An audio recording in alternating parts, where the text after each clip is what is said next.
और इधर इंदौर के भागीरथपुरा से एक और बड़ा अपडेट सामने आया। यहां पर दूषित पानी की वजह से मौत का आंकड़ा बढ़ा है। दूषित पानी से अब तक 15 लोगों की मौत हुई है। ये जानकारी भी वहां के पार्षद ने ही दी है। स्थानीय पार्षद कमल बघेला ने यह दावा किया है कि 4 लोग अभी आईसीयू में भर्ती हैं। एक मरीज की स्थिति इनमें गंभीर बनी हुई है। आपको बता दें कि 8 दिन बाद भी दूषित पानी कहां से मिला इसकी जानकारी नहीं है। ये बात वहां के पार्षद ने कही है। भागीरथपुरा में लगातार मौत के आंकड़े बढ़ रहे हैं, जो चिंता का विषय है। चिंता का विषय इसलिए भी है क्योंकि ये मौत के आंकड़े कब रुकेंगे इसकी बात अभी किसी को नहीं पता, क्योंकि लोग अभी भी बीमार हो रहे हैं और लगातार हॉस्पिटल में भर्ती हो रहे हैं। स्थानीय पार्षद कमल बघेला हमारे साथ हैं। सर, कल तक 8 थे, अब क्या स्थिति हो रही है? कितने लोगों की मौत? पिछले 8 दिन पहले घटना हुई थी और बहुत दुखद हुई है, भयावह हुई है। और जब लोग उस घटनाक्रम में जिस समय आपदा आई है, जिसकी जहाँ एफर्ट थी, जहाँ पर उसका पहुँच थी, कोई मोहल्ले के डॉक्टर के पास गया, वहाँ से इलाज लिया, बहुत सारा सैकड़ों लोग ठीक हुए उससे। फिर वो अपने घर गया, उस समय से कोई एक डेथ हो गई। कोई हॉस्पिटल में अपने स्तर पे ले गया, यहाँ नहीं आया, वो डिस्पेंसरी पे नहीं आया, शासकीय सेवा में नहीं आया, शासकीय व्यवस्था लेने में नहीं आया, और वो अपने स्तर पे उन्हें भर्ती हो गए। अब वो कोई हॉस्पिटल में उनकी डेथ हुई है, किसी के घर में डेथ हुई है, और कुछ ऑफिशियली जो इनके यहाँ से सिस्टम में गए कि यहाँ आया और भर्ती किया और उसके बाद अस्पताल में डेथ हुई, तो वो बताते हैं 8 डेथ हुई है ना। लेकिन चूंकि मैं इस मोहल्ले में रहता हूँ, हमें यहाँ की जानकारी है, पूरे क्षेत्र में हमारे पारिवारिक संबंध कहाँ डेथ हुई है, तो आज दिनांक तक 15 डेथ हो चुकी है इस समय। अभी कितने लोग और हॉस्पिटलाइज हैं जो खतरे में बताए जा रहे हैं, उनकी जानकारी अगर आप? मुझे जो 4 लोग आईसीयू में ऐसा बता रहे हैं, एक दूसरा एक क्रिटिकल है। अभी एक और क्रिटिकल है, मतलब खतरे से बाहर। क्रिटिकल है मतलब कठिन है थोड़ा, बट खतरे से बाहर। थोड़ी दूसरी भी समस्या, कुछ लोग ऐसे भी हैं कि जिन्हें पहले से कोई बीमारी थी, लेकिन चूंकि अभी ये हो गया तो कमज़ोर हो गए, तो वो उससे प्रभावित हो गए उससे, तो वो ज़्यादा उनको तकलीफ हो रही है, तो क्रिटिकल इस नाते हैं, पर जान को खतरा नहीं है। क्या ये मालूम पड़ पाया अभी तक कि कहाँ पर ये सीवेज का पानी कहाँ से मिला है? क्या वो पॉइंट आप लोग ढूंढ पाए, फाइंड कर पाए अभी तक? अभी तक 8 दिन हो गए हैं, और मैंने शुरू दिन कहा था, शिकायत करी थी कि इसमें पब्लिक फीडबैक के आधार पर कहा था कि स्मेल आई है किसी प्रकार की, वो केमिकल की हो सकती है, क्लोरीन ज़्यादा की, और कोई और हो सकता है।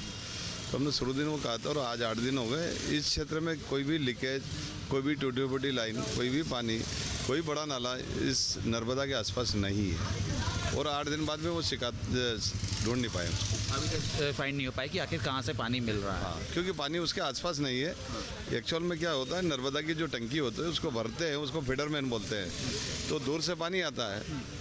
तो जिन क्षेत्र से आई है, हमने शुरू दिन भी कहा है कि उसमें चेक करा जाए उसको, और कमिश्नर ने करा भी उसको चेक। शुरुआती दौर में पुलिस चौकी के बाद में जो शौचालय बना था, वहाँ की जो पाइपलाइन थी, वहाँ पे खुदाई तक कर दी गई। कहा जा रहा था कि यहाँ से ही स्थिति बिगड़ रही है। क्या वो पॉइंट आपको लग रहा था कि वो पॉइंट था? ये जो पुलिस चौकी का विषय आ रहा है, 97 में लाइन डली थी, और जब से लाइन चल रही है, और उसके ऊपर 2003 में चौकी बनी थी, और उसमें जो बना हुआ टॉयलेट था, उसका जो मल मूत्र का जो विसर्जन होना चाहिए, उसको समाधान होना चाहिए, वो कोई सिस्टम नहीं था, नीचे छोड़ रखा था, और इसमें लीकेज हुआ है, जो बाद में हम लोगों ने ढूंढा, इसको प्रशासन निगम ने ढूंढा, समाधान किया उसका। और अगर भरोसा कर सकते हैं, सीवेज का पानी क्या उसके माध्यम से मिला? नहीं, मेरा ऐसा कहना है, बिल्कुल हुआ ही होगा, उसके ऊपर ही था, उसके ऊपर ही था टॉयलेट, मिला ही होगा। फिर भी अगर मेरा ऐसा मानना, अगर उसी के कारण अगर समाधान हो सकता है, तो गुड न्यूज़ हो सकती है, क्यों समाधान तो हो जाए। लेकिन अगर 8 दिन बाद भी कोई केमिकल के कारण हो रहा है, और अगर वो समाधान नहीं हुआ, तो चिंता का विषय है। और दूसरी बात है कि उसके बाद 3 हमारे सप्लाई हो गए पानी के, हर अल्टरनेट डे पे होता है, एक दिन छोड़ के होता है। तीनों 5 दिन सप्लाई अच्छा हुआ है, किसी प्रकार की उसमें मिक्स पाया नहीं जा रही है। आज भी पानी छोड़ के देखा है, इसमें जगह जगह सैंपल है, उसमें पानी अच्छा है।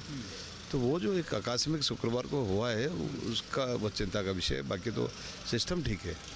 ऐसा सारे प्रयत्नों के बाद भी लग रहा है। कमल जी, मैं कल भी एक कड़वे सवाल पूछ रहा था, आज भी पूछ रहा हूँ मैं आपको, क्या लगता है इतनी बड़ी घटना के पीछे कौन जिम्मेदार? देखो, एक तो आपदा है कि वो केमिकल कहाँ से मिला वो ढूंढ नहीं पा रहे हैं, ठीक है। उसमें हो सकता है कोई फैक्ट्री का पानी मिल रहा हो, कोई केमिकल से मिलते होंगे। एक हमने संकेत भी किया है, मालवा मिल के पास में जहाँ से लाइन आती है वहाँ पर स्टील के बर्तन बनाने की फैक्ट्री है, और जब लोहे से उसको परिवर्तित करते हैं बर्तन तक में, प्रोसेस में बहुत सारा केमिकल का उपयोग होता है कि शाइनिंग लाते ये लगते हैं। तो वहाँ भी 1 महीने पहले वहाँ पे लीकेज हुआ था बड़ा, तो उसको भी देखने का कहा है, उन्होंने देखा भी उसको। वहाँ से यहाँ से वहाँ तक कहीं भी हो सकता है, और अगर उसमें कोई पाया जाएगा। एक मैंने एयरटेल की कंपनी की भी शिकायत करी कि महीने पहले काम किया था, जहाँ से हमारी ये फेडरमैन आती लाइन वहाँ पे लीकेज हुआ था उसका, वो भी दिखवाया।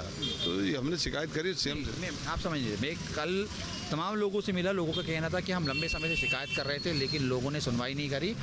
इसका एक कारण है जो अभी आप आंकड़ा बता रहे हैं कि 15 लोगों की मौत हो गई, जिम्मेदार कौन? देखिए, मैं यहाँ पार्षद बना था जब पूरे ही क्षेत्र का इंफ्रास्ट्रक्चर कोलैप्स था। मैंने ऑन रिकॉर्ड ऑनलाइन राइटिंग दिया हुआ है ना, कि पूरे ही क्षेत्र में गटर नाली पानी टूट फूट थी, लाइनें टूट फूट थी। तो उसके कारण से आज भी अगर आप जाओगे 40% एरिया में है वो समस्या, है ना। 60% एरिया में हमने समस्या समाधान कर दी, बाकी क्षेत्रों में भी करना है।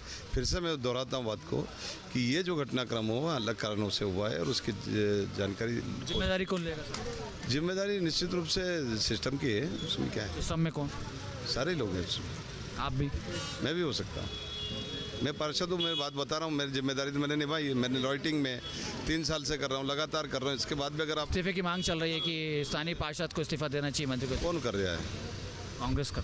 कांग्रेस तो जीत ही नहीं सकती, तो दूसरे के इस्तीफे की क्या मांगे? कांग्रेस ने यहाँ कुछ भी नहीं किया, और इस क्षेत्र के कांग्रेसी तो मेरे साथ खड़े हैं, इस विपदा में संघर्ष कर रहे हैं हम। यहाँ का स्थानीय कोई कांग्रेसी नहीं करता मांग। ये सामने मेरे पास में खड़े वार्ड अध्यक्ष, ये हमारे साथ कंधा से कंधा मिला के रात में 3-3 बजे तक काम कर रहे हैं हम सब। ये जो कुर्तेधारी आते हैं, क्लब लगा के आते हैं, बड़ी बड़ी गाड़ियों में आते हैं, हंगामा करके चले जाते हैं, वो यहाँ पर कांग्रेस के स्थानीय लोग पूरी तरह, हम पूरी समस्या का ले रहे हैं इस पूरे मामले की जिम्मेदारी कि ये जो हुआ इसमें अनदेखी कहीं ना कहीं हुई है। अनदेखी से मतलब, फिर मैं बार बार दोहरा रहा हूँ वो कि कोई हादसा है, वो जो केमिकल मिला वो मेरी क्षेत्र में नहीं है। फिर भी अगर आप मेरे मुंह में शब्द डाल रहे हैं कि मैं ले लूँ, तो अगर इससे मैं आपके मुंह में बिल्कुल शब्द डालने की कोशिश नहीं कर रहा हूँ। मैं तो जिम्मेदार बोल रहा हूँ। जब मैं बोल रहा हूँ कि मैंने 302 नहीं करी है, फिर भी आप बोल रहे हैं कि गिरफ्तार हो जाओ, तो एग्री है ना। जब मैं कह रहा हूँ कि मेरे क्षेत्र में कोई भी लीकेज नहीं मिला है। हालांकि मैं देख रहा हूँ आप 24 घंटे काम में लगे हुए हैं। हालांकि देखिए, अब चूंकि लगातार मौत के आंकड़े बढ़ रहे हैं और खुद स्थानीय पार्षद भी इस बात की चिंता जता रहे हैं कि लगातार मौत के आंकड़े बढ़ रहे हैं, और एक बड़ी खबर इस समय ये कि 15 लोगों का दावा किया जा रहा है कि 15 लोग दूषित पानी की वजह से अभी तक खत्म हो चुके हैं। और खास बात ये कि ये दूषित पानी कहाँ से मिल रहा है उस पॉइंट को नगर निगम अभी तक नहीं ढूंढ पाई है। सहयोगी अबे के साथ अतुल शर्मा, न्यूज़ स्टेट, इंदौर। आपके मोबाइल पर तुरंत आएगी ब्रेकिंग न्यूज। स्क्रीन पर सबसे पहले दिखेगी बड़ी खबर, देश दुनिया की हर खबर एक जगह। अब आपके मोबाइल पर तुरंत फटाफट इंस्टॉल कीजिए न्यूज़ नेशन ऐप और रखिए खुद को अपडेट।